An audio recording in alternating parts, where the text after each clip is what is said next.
Cet épisode gourmand vous est proposé par Parmigiano Reggiano, le véritable parmesan. Sexy Veggie, le podcast où les fruits et légumes sont mis à nu.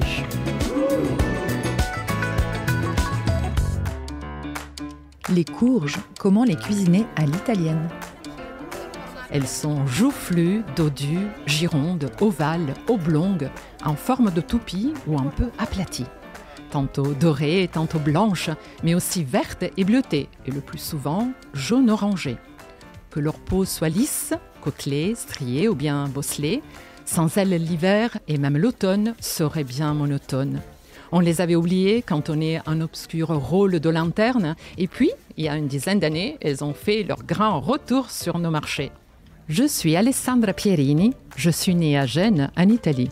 Journaliste et autrice culinaire, j'ai deux grandes passions, la gastronomie et les bons produits. J'ai été restauratrice et épicière, toujours animée par mon envie de transmettre mes découvertes.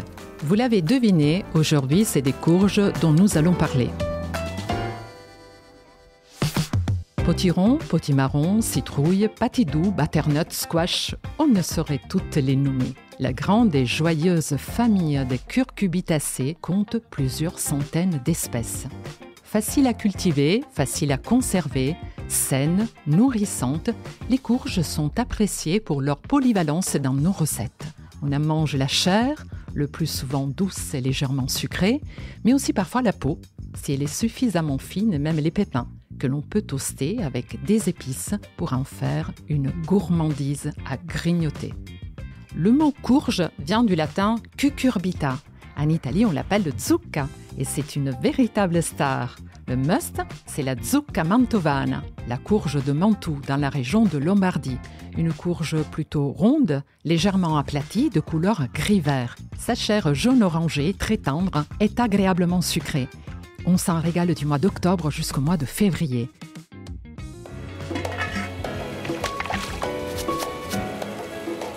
Le grand classique, ce sont les tortelli di zucca, des raviolis typiques du nord de l'Italie. Une vraie gourmandise sucrée-salée, puisqu'ils sont farcis non seulement avec de la courge de Mantoue, mais aussi avec du parmesan râpé, des morceaux de biscuits secs aux amandes, les amaretti, et de la mostarda mantovana, constituée de fruits confits avec des graines de moutarde.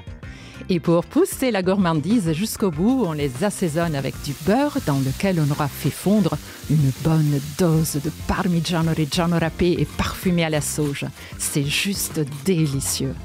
Et parce qu'on ne peut pas toujours prendre le temps de préparer les tortelli maison et que la courge de Mantoue n'est pas disponible partout, je vous propose d'utiliser tout simplement le potiron ou le potimarron pour cuisiner en velouté ou en gratin.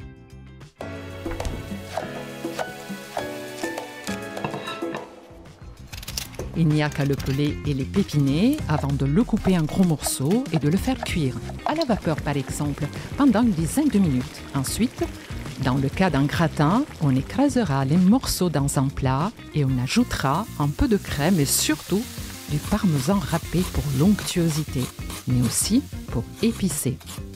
Je recommande un Parmigiano Reggiano affiné entre 18 et 24 mois qui exprimera bien son caractère.